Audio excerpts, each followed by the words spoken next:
divulgación científica de temas de interés investigados con contraespionaje.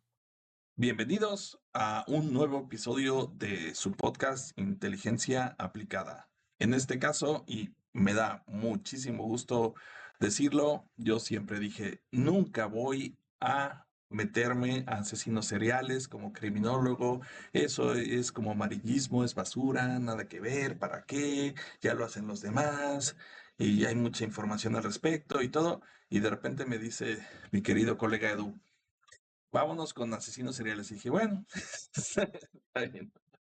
Así que lo vamos a hacer, pero ojo, tenemos las ventajas de la inteligencia, realmente de las herramientas para encontrar y poder capturar en estos casos gente que sí me han confesado directamente o admitido, dependiendo de la etapa de las pruebas que realizamos en los controles de confianza sobre matar a otra persona.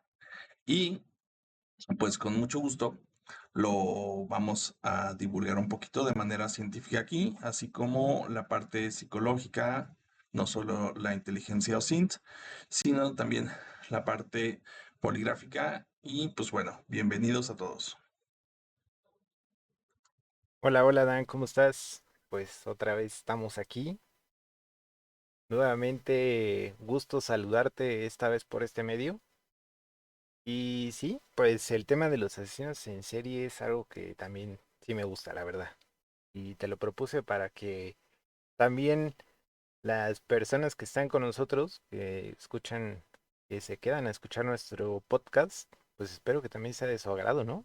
Vamos a tocar temas mezclado, o sea, no simplemente el tema de los asesinos en serie, sino también cómo podríamos aplicar ciertas herramientas que nosotros vemos en la consultoría para detección o cómo hubiera sido si en algunos casos de asesinos en serie se hubiera aplicado OSINT, hubiera aplicado polígrafo, se hubieran aplicado algunas otras herramientas, y es lo que hoy vamos a platicar, ¿no es así, Dan? Así es, así que toma nota, tu iPad, toma tu teléfono o pluma y papel por si acaso algún día quieres saber. Aquí hay datos curiosos y también herramientas de las cuales puedes tomar en cuenta para conocer a tu próximo asesino serial antes de que él se presente contigo. Así que comencemos. Muy bien, pues para iniciar vamos a explicar nuevamente qué es el OSINT. Estas siglas significan Inteligencia de Fuentes Abiertas, lo que básicamente se traduce en el uso de información pública para investigar y anticipar riesgos y amenazas. En ese sentido, hablando un poco de los asesinos en serie, porque vamos a hablar de un poco más actuales, porque los anteriores, pues evidentemente no existía tanta información en Internet. Internet era apenas algo muy pequeño en comparación a lo que es ahora, que es una inmensidad y es una nube muy grande. Y por lo tanto, pues vamos a ver cómo puede esa información traernos buenos elementos para la prevención o que hubiera prevenido ciertos casos. Sí, digo, ¿para qué nos ponemos a buscar sobre el mocharejas? Ya pasó mucho tiempo. Va a ser un poquito difícil, efectivamente. Incluso hay gente con mucha huella digital y hay gente con poca huella digital. Obviamente los asesinos van a tratar de ocultar su información. Sin embargo, y hay registros que se quedan, por ejemplo, la parte de blogs o en el caso que estuvimos viendo más apegado sobre el caníbal de la Guerrero. Me parece que está muy padre porque tiene mucha información a través de su poesía y aunque no denotan así como, ay, buscas estos puntos y ya lo encuentras, ¿no? En un blog o en redes sociales buscas ciertas pautas, como por ejemplo, y hay unas páginas pues de gore, ¿no? Bueno, literalmente aquí las vamos a ver. Bueno, no a ver, porque la verdad sí, hasta me da asco ver este tipo de publicaciones y son muy fuertes. pero sí conocer. Cuando tú encuentras, por ejemplo, con un rastreo de grupos o de likes, puedes encontrar con bases de datos de la persona, por ejemplo, una que me marca mucho, que es la de Picosita, o Picosita Unlimited, o Picosita sin restricciones, o Picosita New, cosas que nosotros estamos viendo en nuestras investigaciones y decimos aguas. Desgraciadamente los tenemos que abrir y ya vemos las publicaciones y pues ya no estamos hablando de como romanticismo de redes sociales, sino estamos hablando de niños siendo martillados por un adulto, de heridas, autolesiones, cercenadas, amputaciones, below the knee, médicas, incluso hay videos de partos que salieron mal y todo este tipo de gore se encuentra en algo que conocemos como su huella digital. Y no me refiero a su huella dactilar. Muchos criminólogos les digo así, ¿sabes? Hey, no, ¿cómo crees? O sea, pues estoy hablando del environment, el ambiente digital. ¿A qué nos referimos? No dactilar. Nos referimos a la huella que dejan estas personas. Por ejemplo, si tienen un perfil, pues a meter una herramienta para sacar likes o comments y ver ya estos grupos y ahí es cuando empieza a llamarte la atención su gusto por también incluso lo que sería paidofilia o lo que sería pues, una probable pedrastría, cómo se van acercando, acechan a estas personas o simplemente comparten el contenido, pues que de cierta manera es una cuestión ilegal.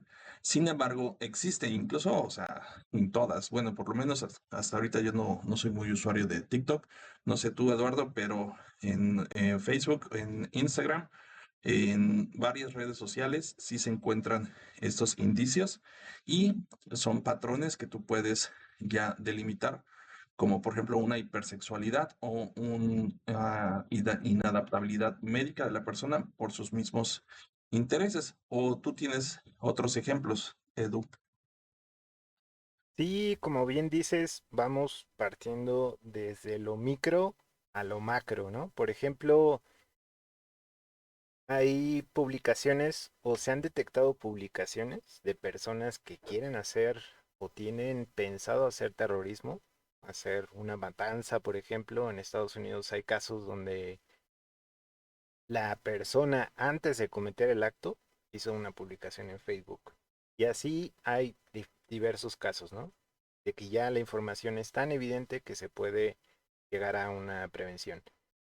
En la cosa ya metiéndonos más a fondo a analizar un perfil de una persona, lo que dice Daniel, la huella digital, ahí podemos encontrar demasiada información, pero ya de forma muy minuciosa, ¿no? Desde los intereses que tiene. Por ejemplo, el monstruo de Iztapalapa, este sujeto en Facebook, pues hacía publicaciones de asesinos seriales. Decía que para agarrar a un asesino serial, pues tenés que pensar como uno. Le gustaba seguir grupos de gore, le gustaba información de ese tipo, ¿no? Canibalismo, entre varias cosas que estaban registradas como interés en su red social. Y también, como dice Daniel, existe no solamente Facebook, o sea, existen muchas redes sociales. Ahora, hoy en día, son demasiadas. O sea, estamos hablando de Pinterest, estamos hablando de TikTok, estamos hablando de Spotify, estamos hablando de un sinfín, ¿no? Y en cada una de ellas dejamos como, pues, intereses, cosas que a nosotros nos gustan. Y es ahí como vamos registrando esa parte de nosotros, ¿no? Desde la parte más oscura hasta la parte que es visible para todos. Y sí, esos son unos casos que nosotros podemos encontrar, como en el caso que dice Dan, el grupo este de Picositas que publican, ahí sí, de verdad, son links, porque Facebook tiene restricciones, ¿no? Facebook tiene sus políticas y demás. Entonces, las personas lo que hacen para poder compartir este contenido es a través de links. Pues pone los links con una imagen de, no sé, un gatito acostado en el suelo, ¿no? Entonces tú lo ves, pues dices es un X. Pero te metes al link y es un gatito que está siendo aplastado por una persona o cosas así. Entonces hacen la referencia para que tú no tengas esa, no pienses que es algo malo, pero pues en realidad sí, ¿no? Cuando entras al link. Y así hay diversas páginas. Entonces, es ahí como podemos encontrar esos pequeños indicios para llegar a determinar qué tan peligrosa es una persona entre todos sus gustos, entre todos sus intereses. ¿No dan?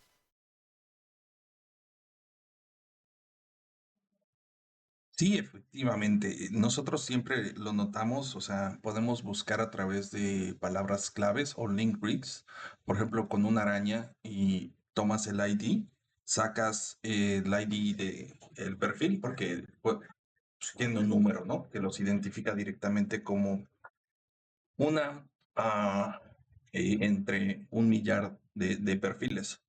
De esta manera, pues ya no utilizas el nombre, directamente te vas a buscar por el código y puedes sacar con lo que sería un código más que es más específico, el spider, y mezclar. Bueno, ¿qué tal si aparece con caldo de pollo, no? Que esa es una de las claves más fuertes, ¿no? Entre muchas claves fuertes. Y las van acompañando y cambiando. Hay peer-to-peer programas, hay toda una cultura, incluso swingers, me ha tocado ver también, y que experimentan con cuestiones ya de mutilaciones o BDSM. Bueno, la huella digital está ahí y nos da mucha perspectiva también aquí en México. Ahora sí, los casos más comunes, efectivamente pasa una cuestión psicológica, como la de la mataviejitas, que siempre les he dicho a mis alumnos de criminología, que este libro de Kuo, de Mentes Criminales, está increíble porque te hace todo el perfil, como lo platicamos en el podcast pasado.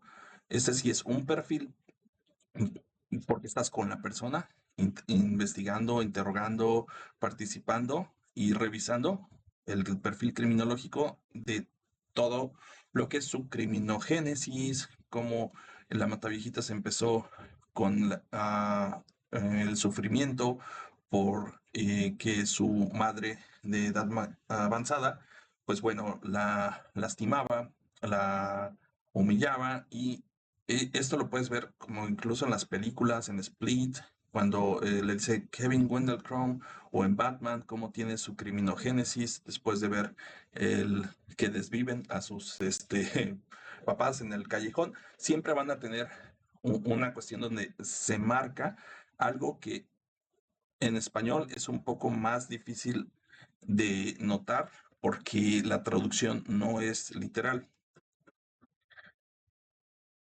En el inglés tú puedes decir que la psicología es una ciencia exacta. Entonces, todo lo que tú estás viendo, por ejemplo, como el comportamiento, es una cuestión en la ciencia de la psicología mucho más marcada. Nosotros vemos ya lo que sería la matemática bayesiana, que sería como un a priori y posteriori del comportamiento. El comportamiento va cambiando y a través de las tres etapas de desarrollo, pues primero existen en la segunda etapa, sobre todo la parte psicológica, un trauma que desencadena un gasto de neurotransmisores, dopaminas, adrenúrgicos, que hace a la persona adicta a esa experiencia y por tanto, ya más adelante en la segunda etapa social, hasta que se define el cerebro en los 24 años, se vuelve un comportamiento repetitivo que está buscando esa misma experiencia. Y pues bueno, se lo recomiendo mucho este caso, cómo lo definen todas sus etapas y cómo incluso cuando la persona no quiere ir o deja de ir a las luchas libres, esa necesidad por esa adrenalina sigue ahí y la orilla a continuar con casos desviviendo a otras personas, que incluso hay bastantes otros ejemplos. Me estaba acordando también, aparte de Matavijitas, hay otra como la asesina de ancianas, ¿no? Y dices, ay, Dios mío, son copycats. Ahorita nos tocó también investigar un poquito y vimos incluso gente como mete perfiles falsos, o asumimos que son falsos porque las personas incluso ya fallecieron, pero se quedan, digo, quieren representarse con ellos, con sus fotos y todo, y hablar en los blogs, y hablan como ellos, que también con el Google Dorking podemos sacar, pum, pum, el mismo texto, y lo puedes identificar en los blogs y cómo la gente está interactuando. Uno recuerda que decía, se hacía llamar el tecate, ¿no? ¿Qué significa? Va a estar dentro de su psicología, pero literalmente son copycats y están tratando de emular las mismas experiencias, no, los mismos, ¿cómo diría? Como su huella digital, y es bastante interesante también. Edu, no sé si quieras ir tantito a comerciales o un break. Va que va, sí, Dan, vámonos a comerciales. Va que va, un patrocinio de nuestros queridos amigos.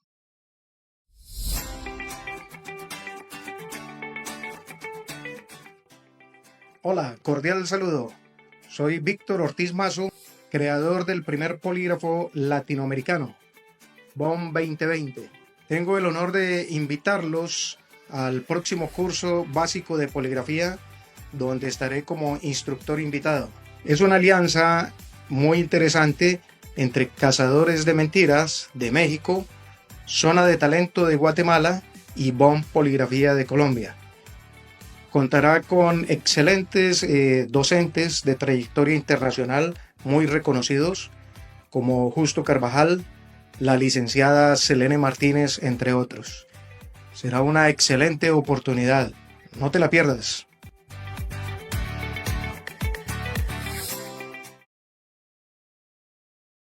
Así es, retomando los temas como la pequeña investigación que revisamos de el entorno digital o la huella digital de el caníbal de la Guerrero. Es muy interesante y sí, vemos cómo tiene el gusto que no solamente se ve reflejado, tiene seguidores, copycats, lo toman como un tema de interés, que también ya habla de los perfiles psicológicos de otras personas y se checa ya más profundamente. Por ejemplo, su pareja y su hermana tenían temas ahí legales constantemente, incluso la Elvia Guadalupe Calva Cepeda en Aguascalientes, y otros varios incidentes legales, desde arrendamientos de José Luis Calva Cepeda, divorcio también con su pareja en ese entonces. Ya desde estos momentos se está dando cuenta uno que son personas que tienen muchas incidencias legales que son bastante problemáticos en su entorno, con otras personas son bastante problemáticas y pues bueno, muchas veces no le damos la importancia que debemos. No le dieron importancia, sino ya hasta después. De hecho, se hablaba de asesinos seriales, pero fue como si fuera un chiste, ¿no? Como que no, ¿cómo puede ser que un asesino serial en México? De hecho, se mencionaba también que era un travesti por la fuerza, ¿no? No consideraban ciertos elementos como que esta persona pues era luchadora, además tenía bastante fuerza, pero tenía ese patrón de forzar las puertas, de que eran todas ancianas, ¿no? Y eso no lo investigaron ya hasta después cuando se fueron sumando más casos. Hubo una persona, un detective, lo que hizo fue mapear las zonas donde estaban ocurriendo estos hechos y así fue como determinó dónde era la posibilidad de que esta persona operaba. Y así fue que dieron ya con la, con el paradero de esta persona, cómo fue su modus operandi, y así es como la agarran. Pero dejaron pasar muchos elementos, muchos elementos para poder dar con ella. Y es ahí donde entra esta parte de inteligencia, ¿no? No hubo una investigación previa, no se consideraron ciertos elementos y pues gracias a ello ocurrieron un- una matanza terrible, ¿no? Y pues sí, eso era lo que yo quería agregar sobre la Matavijitas, que sí fueron elementos que se pudieron haber considerado y pues lamentablemente no fue así. Claro que sí. En el caso ya de la actualidad, pues bueno, ahora como lo hemos platicado, todo es digital, todo está en el internet y podemos buscar ahí los mapeos o las personas que estén en la cuestión de los gimnasios, las cuestiones de lo que estaba buscando el detective que comentas para poderlo mapear. Y también, pues bueno, ya estamos hablando de el cambio de la policía a la parte de la inteligencia, cómo nos puede ayudar. Incluso como un dato curioso, pues encontraron los trofeos de lucha y disfraces de luchadora profesional, lo que llevó a los medios a crear esta categoría y pensar hasta fantasiosamente cómo esta persona atacaba a sus víctimas cuando simplemente ella era muchas veces contratada por servicios de limpieza. Todo eso se puede rastrear en la actualidad. Sí, es correcto. Ya en la actualidad toda esa información se pudo haber, bueno, más bien se puede rastrear, se pueden considerar todos los elementos, se pueden sumar para determinar o dar con la persona que está cometiendo estos actos. Y bueno, otro caso que muestra como ciertos patrones que pueden detectarse es el de Flor Casarín González, que se disfrazaba de enfermera para ingresar a los hogares de sus víctimas y robarles antes de asesinarlas, ¿no? Entonces, sí, como bien lo dice Dan, son cosas que se pudieron haber detectado con anticipación, pero no sé, yo creo que para la época no se consideraba como algo importante o no le daban la importancia a estas áreas para poder detectar estos elementos y pues prevenir el delito, ¿no?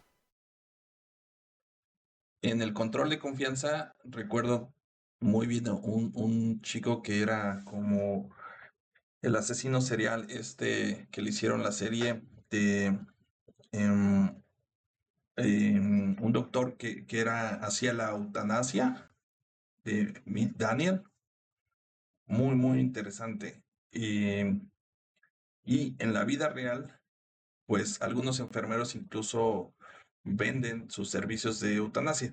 Sobre todo, estoy hablando de un caso vivo, pero viejo. Ya actualmente la legislación está más a favor de los derechos para poder limitar su potencial biológico de las personas. Sin embargo, en ese entonces sí nos llamó la atención porque pueden aprovecharte. Es como si tuvieras un señor Boy Scout que tiene esta huella digital y que sabes que está buscando ser más un cazador, ¿no? Que es una de las partes del asesino serial. Al principio acechan, al principio contemplan y dicen, esta persona podría ser vulnerable, podría ser más fácil, esta persona encaja a mi perfil psicológico, porque lo que yo viví en la etapa de desarrollo, que es la segunda etapa, más o menos de los 5 años hasta los 14 años, pues estoy reviviendo el mismo trauma que para mí me va a conllevar a esa adrenalina y van a querer entonces mostrar ese patrón. Aquí los OSINT pues también nos puede dar bastante información y nosotros en el polígrafo incluso ya más en el HUMINT. Lo hemos visto con casos de asesinos. Recuerdo también uno que era un operador que estaba muy chistoso porque le pusimos Hitler si fuera operador. Este, y cuando vimos su foto de perfil, se le pusimos el em, bigotito característico. Resulta que era una persona que sí conducía agresivamente su tráiler, ya sea caja seca o full, estoy hablando de los grandes, grandes, en la carretera y se lo aventaba a los otros conductores como una especie de psicopatía que ya lo mostraba como una conducta de riesgo porque él sí quería lastimar a otras personas. Todo esto en la poligrafía, pues bueno, no nos llama mucho la atención y sí sé que nos van a decir en algún momento, ¿no? Yo escuché que a un asesino serial le hicieron el polígrafo y salió, este, como veraz y que en realidad era, no veraz. Pues sí, se llama Gary Ridgway, el asesino en serie de Green River de Utah. Utah precisamente es donde está la universidad que maneja con el American Polygraph Association el metaanálisis y la mayor investigación para concretarlo como una ciencia. Pero sí, en 1984 superó la prueba del polígrafo sin problema y sin embargo después descubrieron que a través del ADN era una persona culpable. Pero bueno, este es uno y es como la tecnología no había avanzado en ese entonces y las técnicas sobre todo, porque en la actualidad pues sí existen otros casos también de Sherry Rasmussen, Heather Teague del 95, del 86, Jennifer Watkins de 1999, Jorelis Rivera, Sherry Black, muchos otros casos, encontré aquí 12 bastante notorios, donde sí se llevó correctamente y más actualizado, algunos hasta del 2015, 2016, que encuentran la culpabilidad a través de la poligrafía y pues van a decir, bueno, o sea, el psicópata no va a eh, ser reactivo, no va a reaccionar ante una prueba polígrafo. Sin embargo, es lo contrario. Un psicópata normalmente tiene que ver con el narcisismo y su esquema de comportamiento le va a ser mucho más fácil eh, darle información al poligrafista, lo va a encontrar y le va a tratar de sacar la información mucho más fácil, lo va a poder decir, porque son personas que están exageradamente ensimismados y quieren decir, ¿sabes qué? Sí lo hice y lo hice de esta manera y soy muy inteligente. Y a través de validaciones, pues el poligrafista puede decir, bueno, es que me parece que tú aquí lo hiciste de manera de que nadie se iba a dar cuenta y eso denota que eres una persona mucho más avanzada que los demás. Es más, yo creo que pues nosotros y no te íbamos a encontrar, pero esta otra persona te delató y todo, ¿no? Entonces, son formas de poderle sacar mayor información a estos psicópatas y como tienen tanto recuerdo, existe lo que es el embudo de Luria, que bueno, ya en la poligrafía lo vamos a hablar un poquito más, pero básicamente dice el criminal está ciertamente siendo no indiferente a el crimen. O sea, así como existe la huella digital de todo el rastro que puede buscar esta persona, digamos, por Gore, esta persona también en su memoria va a estar toda la información de todo lo que le gusta sobre, no sé, cercenar cuerpos, por decirlo así. Sí, por ejemplo, en esta persona había intereses por canibalismo, es decir, en algunas de sus poesías se hablaba de eso, ¿no? De una forma un poco muy discreta, muy sutil, pero sí se hablaba del canibalismo. Y estas poesías las hacía públicas, era información que podía cualquier persona podría acceder a esta información y pues detectar que estaba hablando de algo turbio, ¿no? No estaba hablando de poesía normal como cualquier otra. En este caso se hablaba también de cómo era el hecho de arrebatar una vida, el hecho de alimentarse de la otra persona. En sí, si lo leen con esa perspectiva, algunas de sus poesías, se van a dar cuenta de que desde ahí ya se podía haber detectado esa situación, ¿no? Sí, también como el monstruo de Sauces o de Toluca, esta persona salía a ligar a féminas y con los perros, pues bueno, intentaba interactuar con ellas para ya después traerlas a sus aposentos y desvivirlas, ¿no? Entonces, actualmente a través de redes, Tinder, este tipo de contactos, búsquedas de contactos, también en huella digital, incluso hay unos de encuentros, Iztapalapa, ¿no? Y ahí encuentras a alguien y puedes prevenir, ¿no? Con OSINT. Incluso yo creo que hasta la gente que nos escucha sí le darían una vueltecita a las redes sociales con las herramientas antes de salir, o bueno, igual que ya están saliendo con alguien, pueden decir, ¿sabes qué? Me gustaría saber qué tanto le gusta, no sé, el canibalismo a esta persona, ¿no? Por si acaso.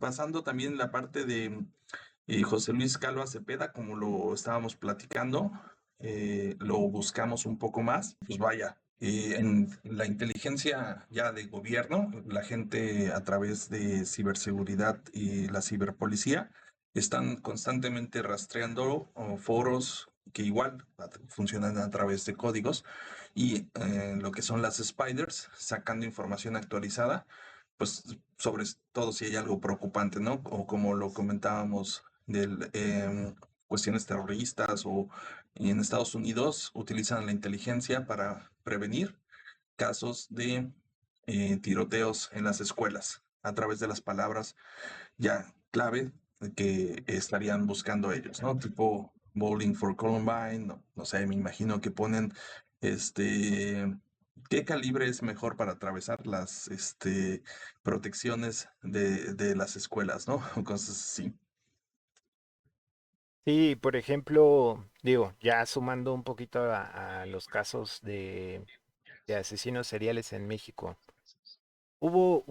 También hubo un caso en 2018 de los monstruos de Catepec, que era Juan Carlos Hernández y Patricia Martínez. Fue un caso mu- fue una noticia que paralizó mucho a México, porque estamos hablando de que asesinaban mujeres, hubo también, me parece que en esta noticia, niños. eh, eh, las personas operaban a través de publicaciones donde contrataban personas, ¿no? Entonces, esas personas, una vez que estaban contratadas, acudían al domicilio y ahí mismo, pues, las privaban de la vida. Hernández, por ejemplo, publicaba muchos comentarios misóginos y violentos en redes sociales. Entonces, desde ahí ya se podría detectar esta situación. La desaparición de mujeres fue algo que también se pudo haber, como en el caso de la Matavijitas, ¿no? Eran casos que se pudieron haber detectado con anticipación de que estaban desapareciendo muchas mujeres en la zona y pues en ese momento no pasaba nada. Las publicaciones que se realizaban era sobre temas de, si no me recuerdo, de ofertas de trabajo sobre venta de productos. Entonces, ¿qué personas eran las que acudían a este tipo de ofertas de trabajo? Pues personas vulnerables, ¿no? De escasos recursos. Y eso es lo que ellos vieron como una forma accesible, una forma viable para poder cometer sus actos, ¿no? Sus fechorías. Y Eso, por una parte, es algo que también ya siguiendo en el mismo hilo, en lo que es la inteligencia, de cómo se pudo haber prevenido, pues desde ahí que estaba esta información de que esta persona estaba haciendo comentarios misóginos, de que esta persona estaba haciendo violencia de género a través de redes sociales, de algunos casos de operadores que sí tienen como ciertos rasgos, ciertos comportamientos y desde ahí ya te puedes dar cuenta de que son personas agresivas, de que son personas inestables, desde el análisis de su propio historial laboral, desde toda esa información te puedes dar cuenta de la inestabilidad que tiene, ¿no? Por otra parte, eh, retomando el caso del químico de Iztacalco, esta persona es muy reciente, es un caso muy reciente, fue en abril del 24, un químico bacteriólogo que pues realizaba actos de feminicidio, igual se descubrió con varios restos humanos en su domicilio y también había indicios de que esta persona pues tenía mucha problemática laboral, o sea, ya había sido denunciado anteriormente. O sea, desde ahí ya puedes darte cuenta de que las personas van dejando ciertos elementos para darte cuenta de que te pueden causar un problema grave, ¿no? Ya sea desde un problema minúsculo, como que sean agresivos en su trabajo, hasta ya que puedan causar un acoso laboral, un acoso sexual, o como en este caso, ¿no? De que era una persona, pues, que realizaba actos de feminicidio, un asesino serial. Y sí, son elementos que se van sumando y que son de gran importancia. Por ejemplo, en muchos casos de asesinos seriales que cometían actos de ya muy desagradables al momento de asesinar a una persona, muy sádicos, pues compraban herramientas, compraban eh, varios artículos para tortura y esas herramientas desde ahí, desde la información actual, ya puedes darte cuenta del interés que tiene por ciertos elementos, como en el caso, y esto no son asesinos en serie, ¿no? Pero como en el caso de una persona que fue vinculada con temas de fraude en sus registros telefónicos, ¿no? Eh, cómo es guardada esta persona. Estaba como el SAT, ¿te recuerdas, Dan? Sí, el que vimos que te comenté, dije SAT, o sea, SAT, en México es el sistema tributario, a través de Ajá. aplicaciones que en este caso pertenecen a las herramientas, estas apps, incluso en tu celular, las puedes buscar para que te den un caller ID sin que tengas guardado a la persona, pero se basan en bases de datos ya sean quebradas o compartidas o vendidas de cómo guardaron a estas personas otras personas. Entonces, tienes esa información para denotar y de hecho a mí me gustaría mucho publicar a los proveedores que luego no nos contestan, que, Dios mío, nada más quedan mal. Ahorita estaba viendo que la gerente nos estaba diciendo, oye, esta página la veo medio rara porque, pues bueno, todo esto es información, ¿no? Es inteligencia. Y ahí sí se puede poner a esta persona fraude, con cuidado. Cuando pusieron que lo guardaron como contacto del SAT, dije, esta persona se puede vender como un gestor del SAT, ¿no? Y ya esa venta llamó la atención y tú la encontraste, ¿no? Ya con más información de fraude. Sí, exacto. En actividad, por ejemplo, de redes sociales, ahí me empecé a dar cuenta de que tenía interés por fraude a través de Internet, es decir, algunas páginas que te enseñan cómo cometer fraudes a través de Internet y sale el dinero, los billetes así en una computadora.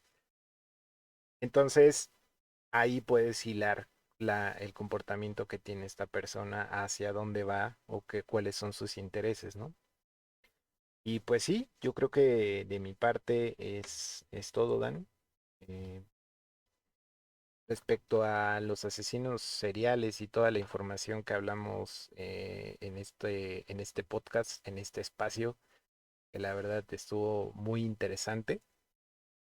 No sé, ¿ustedes qué opinan? Que sí nos gustaría que nos compartan, no sé, algunas dudas que tengan sobre la información que se tocó hoy.